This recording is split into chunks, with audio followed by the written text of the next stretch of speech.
Hello friends and welcome to this video on Authentic English, and today we'll discuss the poem Birches by Robert Frost. I would like to make you a request. If you have not subscribed to the channel yet, you can do that now by hitting the subscribe button below and also by clicking the bell icon next to it so that you're notified about all the new videos. So let me give you a brief intro about this poem Birches. It can be a little tricky poem for people at this level to understand.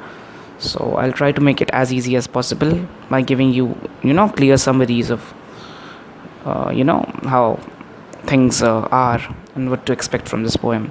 So first of all, let's get to know what this poem is all about. What is the meaning of birches? So birches refers to a type of tree which grows in typically of cold areas. So birches are soft trees with stems that can be bent easily. So this poem talks about trees. In the poem Birches, the speaker talks about the bent birch trees he sees after an ice storm. So what happens is that when the ice storms come, these birch trees, as I told you before, they are easy to bend. So their stems get bent. They get bent. You can look at the picture that I'll give you in the next slide. There you can see how birch trees are bent. In fact, here also you can see this picture. So you can see that these are birch trees, and just because of the ice storm they are bent. So this is what the speaker is talking about. Okay, so this is again basically a nature poem, but there are a lot of other themes as well. So we'll try to understand what this is all about. So what happens is the speaker, that is the narrator of the poem, sees birch trees that are bent after an ice storm. Okay, so the stems of the trees are all bent because they have been hit by an ice storm. He knows that the trees are bent by the strong ice storm, but still chooses to think that they are bent by a boy who is playing with the trees because he's reminded of his childhood days on Seek the Side when he used to swing on them too. So now what happens is that these birch trees, okay, little boys in England, England, basically in America. Okay, so this poem is of American origin. Robert Frost was an American author, so he's talking basically about this American landscape. So this used to be a pastime for country boys, for boys who lived outside the cities, that they used to swing on the birch trees. So this is all long ago. This does not happen now. Okay, so when Robert Frost was young, so he also played on the birch trees. But here we choose we have to find the voice of the narrator. That the narrator who is an adult man, is reminded of his childhood. So what happened in his childhood was that he used to swing on these birch trees. Okay, so the stems were very soft, they used to get bent easily, so he used to bend the stems of all these birch trees. So now when he's seeing these birch trees bent by the ice storm, he's thinking that no, how good it would be to think that some boy has bent them. But then he knows, so this is what he's imagining, that a boy must have bent these stems. But the reality is that these have been bent by ice storms. So he's reminded of his childhood when he used to bend those stems. So this is the main idea of the poem. By seeing the birch trees, he's reminded of his childhood when he used to bend the trees himself. Okay, and now he chooses to think that these trees that I'm seeing hit by the ice storm, that are bent, they are bent not by the ice storm but by the by some little boy. So this is what he's thinking. So this is imagining. The poem essentially is about choosing deliberately to see things in a different light, to escape into a wonderful and happy world. So the question is that this narrator, okay, the speaker, he's probably not happy with his life. Okay, or at least he needs a break. That when one grows up, life becomes monotonous, life becomes uneasy. There are a lot of responsibilities in the adult world. So what he's doing is deliberately choosing to revisit his childhood. He's imagining that now I'm back to my childhood. So he's deliberately seeing things in a different light to escape into a world which is happy and wonderful. Okay, so this is what is happening in the poem. This is the poem this is what the poem is all about. In the poem, the adult speaker is taken into his childhood when he sees the birch trees and imagines that some boy must have swung on them, although playing with them doesn't bend them that way. Okay, so the ice storms have bent the trees badly, but when a boy played with them, they did not bend so badly. So the speaker is unaware that they are definitely not bent by a boy but by the ice storms, but he still chooses to think that how because it gives him pleasure to think that they have been bent by some boy. So I hope I'm able to make myself clear. So this is a little tricky poem to understand, as I said. So it's all about, bending birch trees and all of that stuff. The speaker shifts into another imaginative world which is far from the harsh realities of the real world. So in the real world, the trees have been bent by the ice storm, but in his imaginative world, the trees are bent by some boy. So the speaker is shifting into an imaginative world which is far from the harsh realities of the real world. So he's leaving the real world behind and shifting into an imaginative world. So this is what is happening in the poem. So one of the themes of this poem is about youth, that the adult speaker wants his youth and his childhood days back. So childhood, youth, these are the important themes in this poem. Okay, this alternate world provides the speaker with a sense of happiness. Okay, so a temporary happiness, as long as he can imagine that he's in his childhood and he's playing with the birch trees. So some happiness is provided to the speaker, although this happiness is very temporary.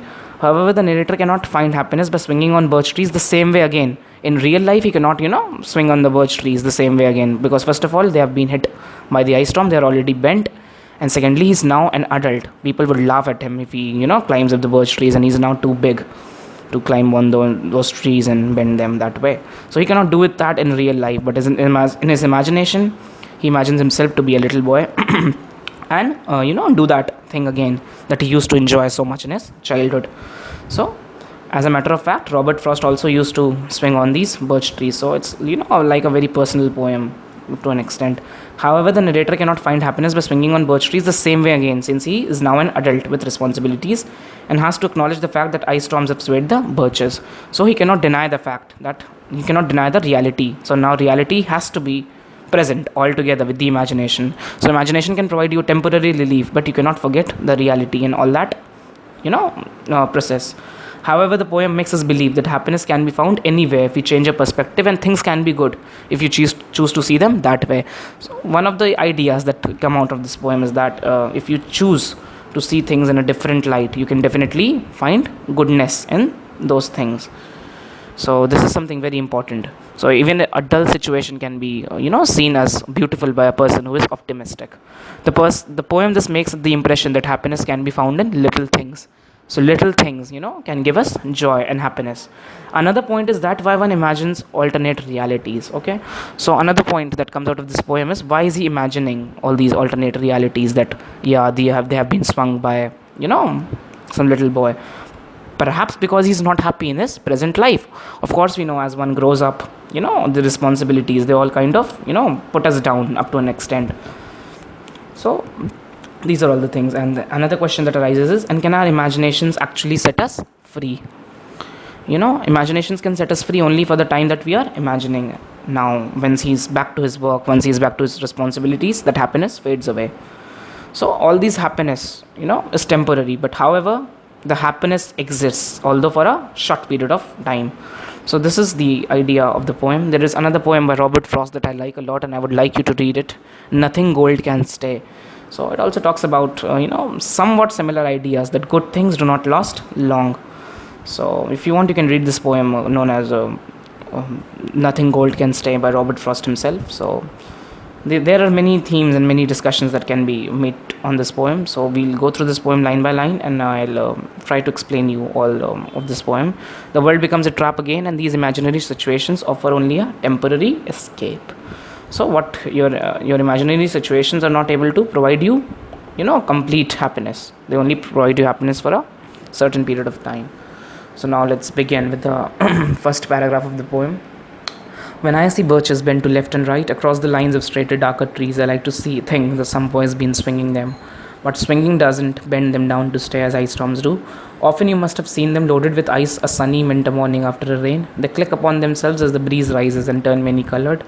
As the stir cracks and crazes their enamel, soon the sun's warmth makes them set crystal cells. Okay, so in this first stanza, or there is no stanza actually in the poem, so I've divided it into stanzas myself. So okay, there are no stanzas, so I have divided it on my own. In the first stanza, the speaker sees bent birch trees and then compares them with the straighter trees around. So the birch trees are bent, and then there are straighter trees around. So there is a contrast between the two kinds of trees. There are trees that do not bend in the ice storm, but then there are trees like the birches that are bent. So when I see birch trees bent to left and right across the lines of straighter, darker trees. So birch trees are lighter in color. The other trees around are straighter and darker. So birch trees are kind of young. Okay, so they have a youthful vibe in them. They are like, children. While the other trees that are around are like adults. They are straight, they are dark, they do not bend. While these birch trees are soft. When one is able to bend them. So these trees, they have themselves, convey a youthful vibe. So he likes to think that some boy has been swinging them. When he sees bent birch trees, he likes to think that some boy is been swinging on them, and that's why they are bent. But swinging doesn't bend them down to stay, as ice storms do. But when they are bent by ice storms, they are permanently kind of bent down. But when one swings on them, they do not bend so terribly. So this is what is being conveyed through these lines. Okay, often you must have seen them loaded with ice a sunny winter morning. So he's addressing the public, the readers now, with the word you, that you must have seen them, bent after an ice storm. So I've shown you the picture. He wants us to experience this firsthand. They click upon themselves as the breeze rises and turn many colored. Okay, so what happens is the ice on the trees reflects. Okay, so first of all, it's loaded with, often you must have seen them loaded with ice a sunny winter morning, and they click upon themselves as the breeze rises. Okay, so during the storm, what happens is the trees are covered in sheets of ice. The ice on the trees reflects colorfully when the wind blows. The ice on the trees reflects colorfully, and when the wind blows, the ice covered branches produce a cracking sound. So when the ice on these branches rub against each other, they produce a cracking sound. So this crack and craze refers to the sound that is produced. The ice covering the trees and its lenticels is compared with glossy enamel. So the ice is like a very shiny coating that is covering the trees and its lenticels. Lenticels are small spaces on the trees. So it's like the tree is being covered with a glossy substance, which is ice. Okay, so the trees are said to be covered with enamel. Okay, as the wind blows, this enamel cracks and breaks. So when the wind blows, this ice gets broken in the wind. So ice cracks and breaks. Warmed by the sun, the ice melts and falls on the ground as crystals. So what happens is when the sun is shining, the ice melts and it falls on the ground as crystals. Okay, and becomes like a huge pile of broken glass that has to be swept away. As the breeze rises and turns many-colored, as the stir cracks and crazes the enamel, soon the sun's warmth makes them shed crystal shells. So the ice falls as crystals on the ground, shattering and avalanching on the snow crust. So the ground is all covered with snow, and all on that, what happens is that these crystals fall. Such heaps of broken glass to be swept away, like broken glass that has to be swept away. You'd think the inner dome of heaven had fallen. The inner dome of heaven can mean the sky and can bring into the mind the old beliefs. Okay, so it can mean like the sky has fallen itself.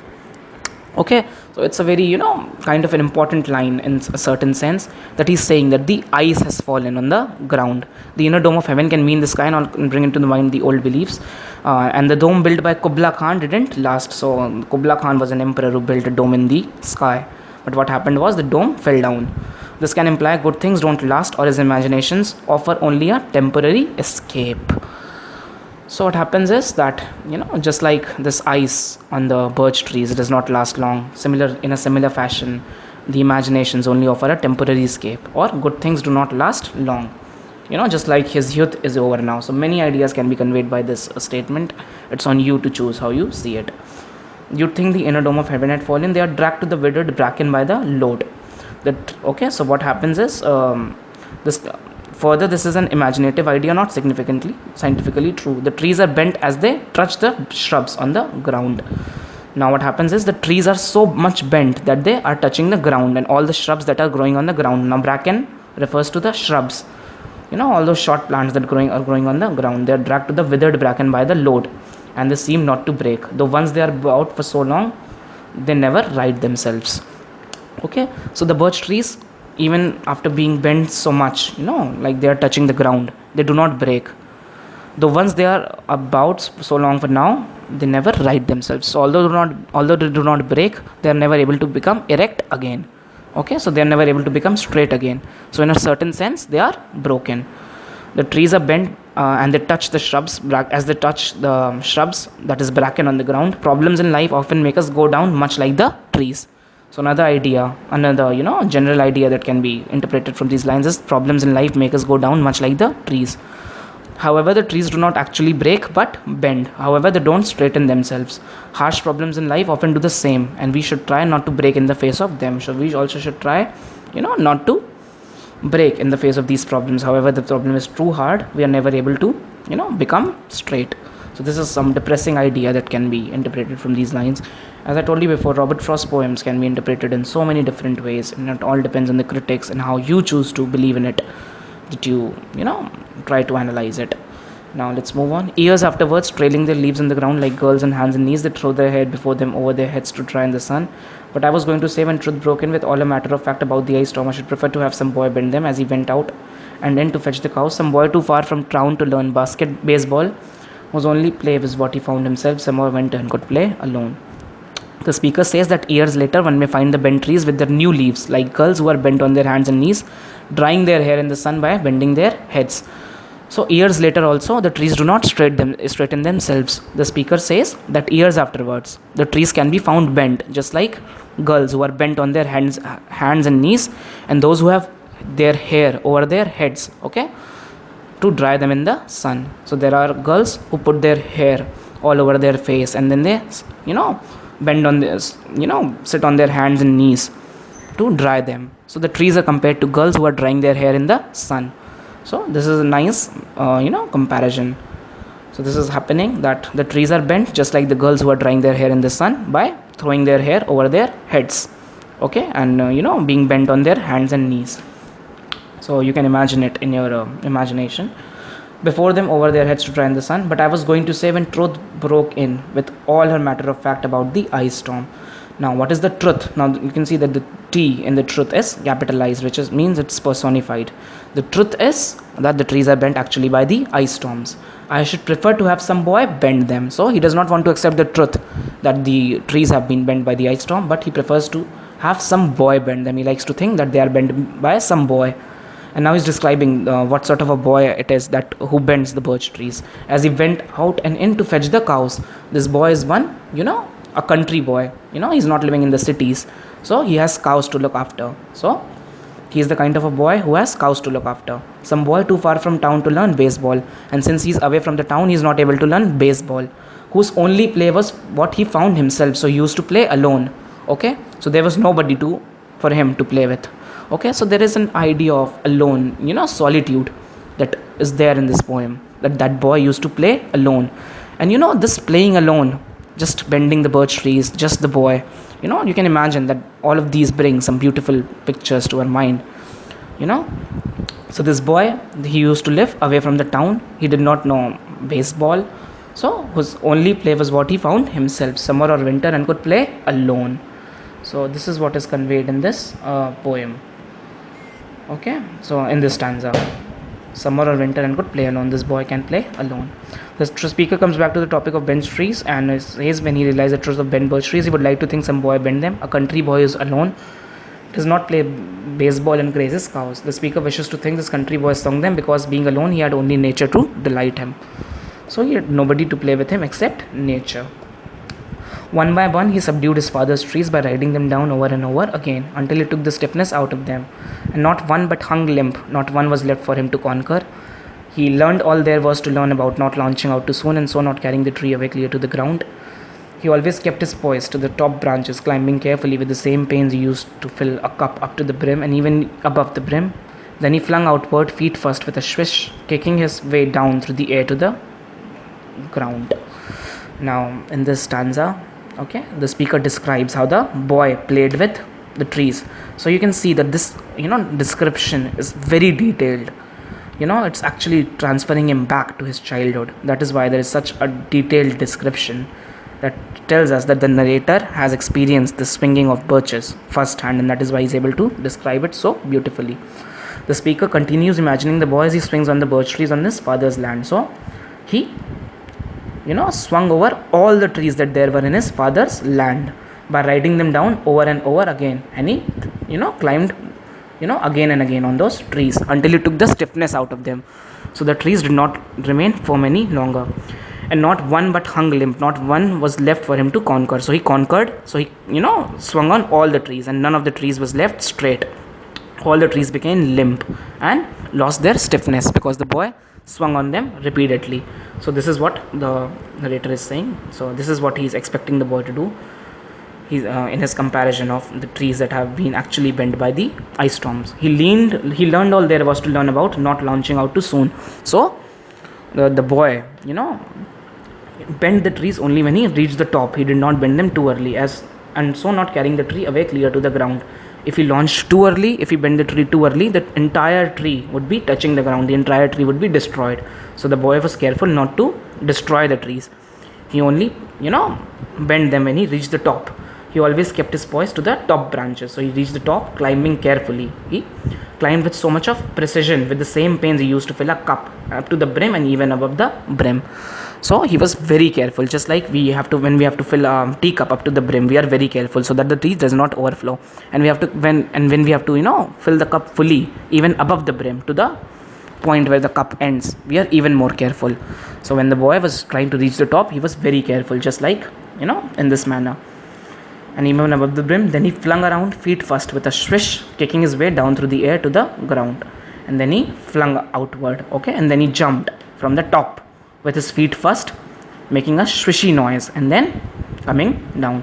So there are a lot of sound imagery in this poem. You have to feel the sounds, swish, and there is a lot cracking, a lot of sound.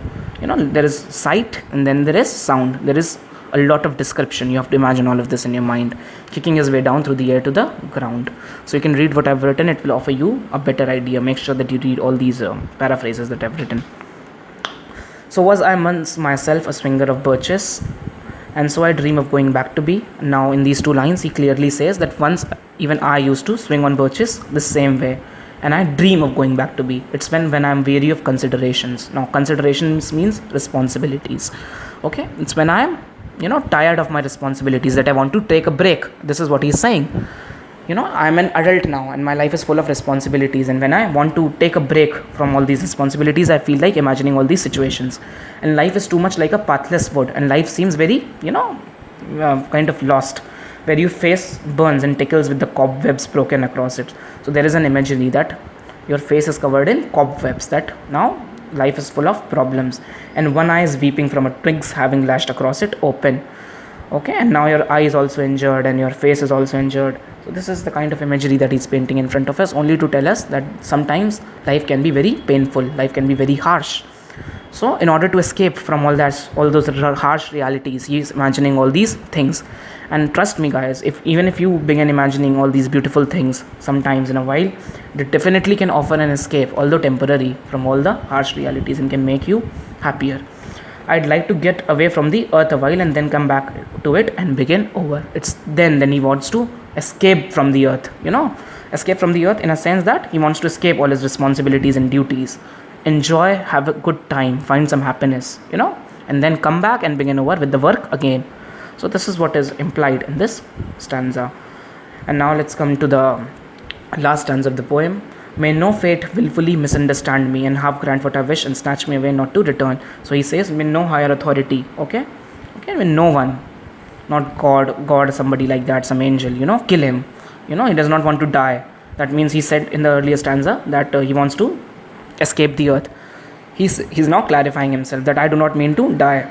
That's the right place for love. He knows that he can find love on the earth. He just says he wants to take a break. He wants to take a break, go on a vacation, and then come back. He does not want to die or just reach heaven, I don't know where it's likely to go better. I'd like to go by climbing a birch tree. So, in order to, kind of escape from the earth for a while, he would like to climb a birch tree and climb back branches up a snow white trunk. Okay? So, he would like to climb black branches up a snow white trunk toward heaven. So, he would reach the top of the tree, and that would kind of take him to the heaven. Climbing the trees would be so blissful for him that it would kind of take him in a very beautiful situation. It would make him go to heaven. Till the tree could bear no more, but dip did stop and set me down again. And then the tree brings him back to the earth, because actually the tree is grounded to the ground. The roots of the tree are in the earth.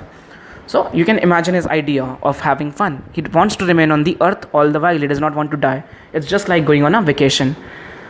By climbing on a birch tree, he can reach the top, see the heaven. But then, since the tree is attached to the ground, the tree will bend and bring him back to the earth. This is the idea, and this is very important.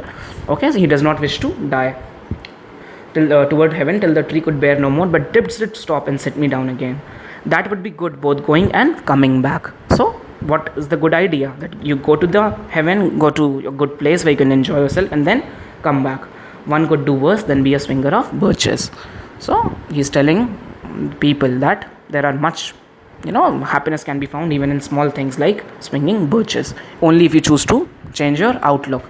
So I told you the many themes of the poem in the beginning: youth, imagination, happiness. Quest for happiness is another theme in the poem, that that happiness lies within you. If you can change your perspective of things, you can find happiness. The speaker, in the face of the problems he faces, would like to go back to his childhood days and escape from the harsh realities of the world. However, he does not want to come back, and he does want to come back and not die.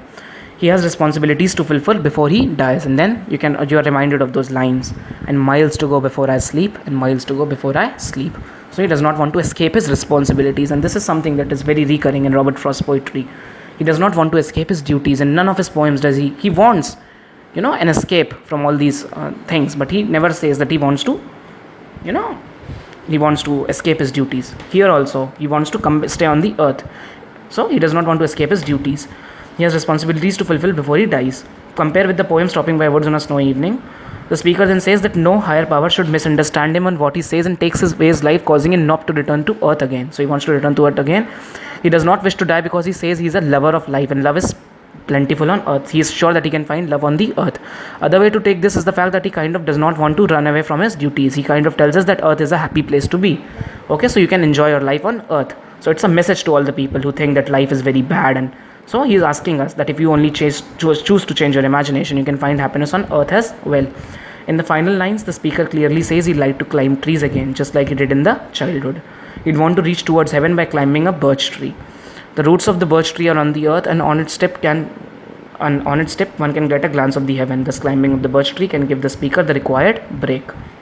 So climbing on birch trees can give him the break he needs, and give him the happiness he desires for.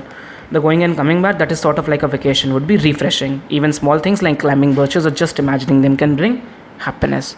So this was the poem Birches by Robert Frost. So there are a lot of questions that can be framed upon this poem. So if you have any doubts, you can ask in the comment section below, and I'll be more than happy to help. And if you have not subscribed to the channel right now, please subscribe to it. And if you like the video, please give a thumbs up and share with your friends. Thanks, and bye-bye.